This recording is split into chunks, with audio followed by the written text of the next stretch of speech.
This is Brazil as you know it.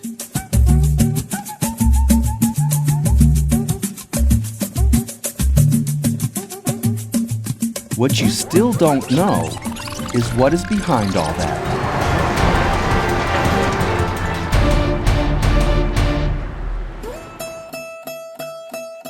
This is Mato Grosso as you know it.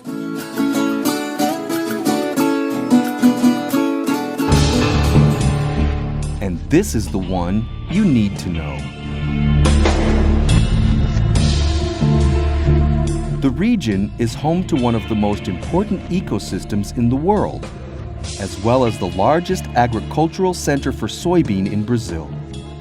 From here, millions and millions of tons leave for internal and external consumption. Located in a swampy area in the middle of the country, the region is a great producer of beef.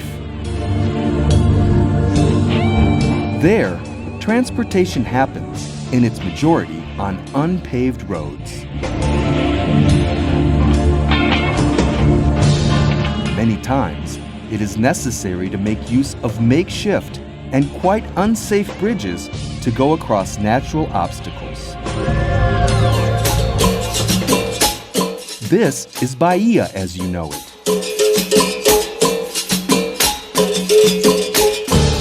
And this is the one you need to know. Bahia stands out in several fronts of industry for its plantations of eucalyptus for cellulose production, and also because it is from the state that a great share of sugarcane produced in the country comes from. And it is out of sugarcane that alcohol fuel and the world-famous caipirinha are made. The region is also an important producer of cotton, tobacco, and fruit, both for internal consumption and export. As if the severe climatic conditions of the region were not enough, extreme drought and high temperatures that resemble the one of a desert climate in the countryside, there is yet a huge concern with an extremely reduced infrastructure, a fact that directly influences the working conditions of drivers. This is São Paulo as you know it.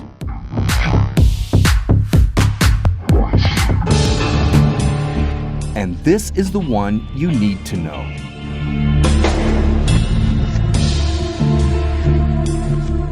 Main metropolitan center of Brazil, the larger São Paulo regions houses more than 20 million inhabitants and its own working mechanism.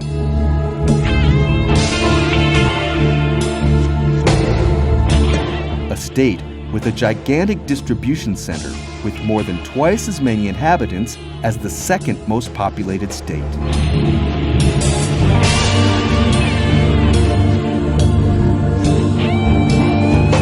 The logistics of distribution for the large urban centers is complex.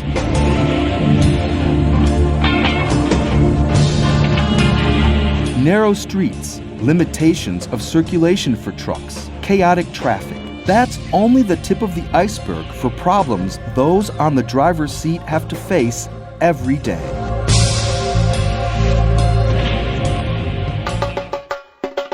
This is Rio as you know it.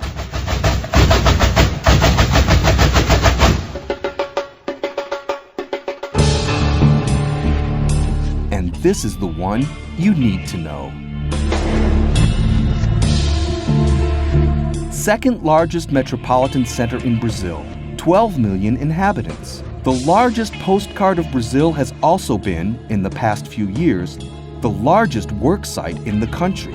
The boom of civil construction, the Soccer World Cup, infrastructure works, and a series of events and shows have messed with Rio's urban structure. Just a few months away from hosting one of the largest events in the globe, wherever you lay your eyes on, there is something being built in the city.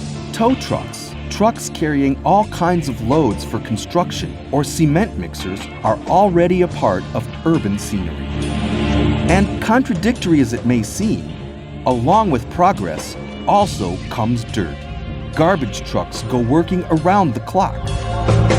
But the biggest challenge inside unplanned cities is to reach locations where access is difficult, such as hills with narrow streets, hard to maneuver. The geographic obstacle imposed by a country of continental size, such as Brazil, is yet one of the crucial points when we think in terms of kilometers traveled. In an area that could encompass 2.5 times the size of Europe, trucks need to be prepared to really travel the land. On the other hand, traveling a lot means less time at home. Researches show that almost 50% of all Brazilian drivers stay more than 20 days away from home during each trip. The law does not allow a truck driver to stay more than 10 hours behind the wheel, but in Brazil, reality is quite different. Researches show that our drivers spend an average 16 hours a day behind the wheel.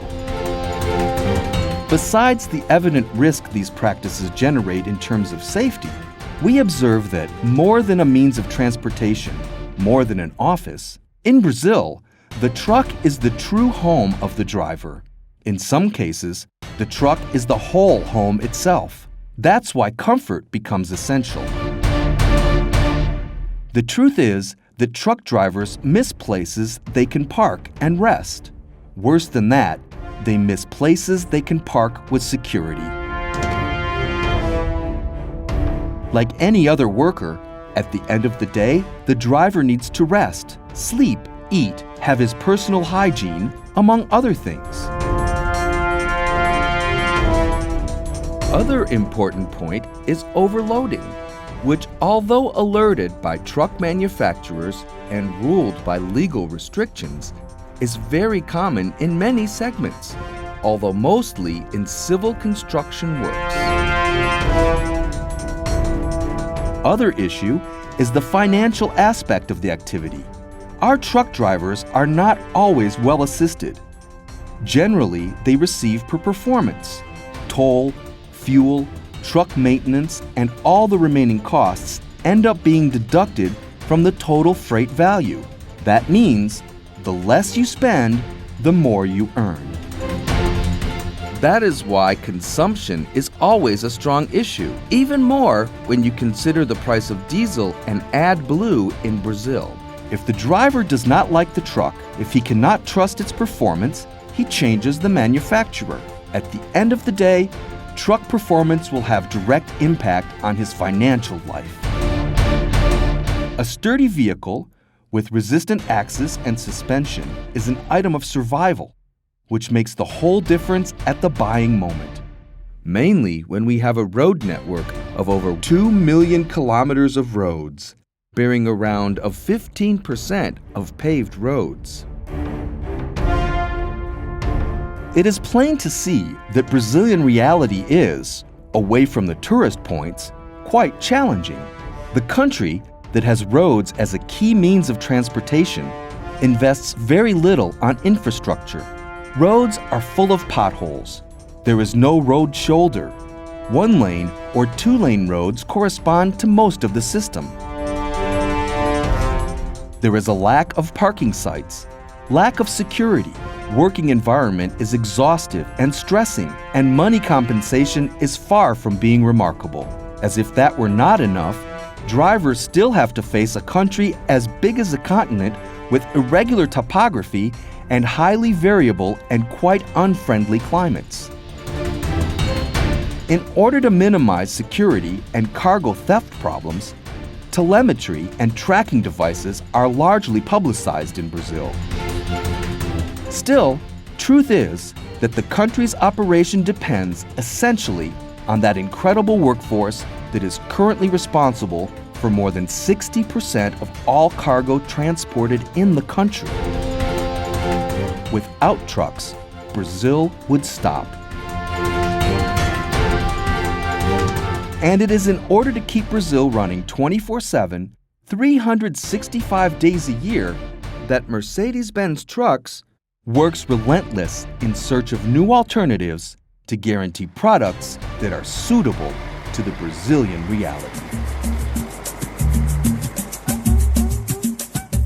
A brief summary of this country of more than 200 million inhabitants, with 5 million trucks and commercial vehicles moving around. 2 million kilometers of roads, 746 billion tons of goods transported. The diversity goes beyond the scenery, the ecology, the exotics. It's present in different realities of economy, infrastructure, and culture. A challenge for goods and services. After all, there are several countries in this single one called Brazil.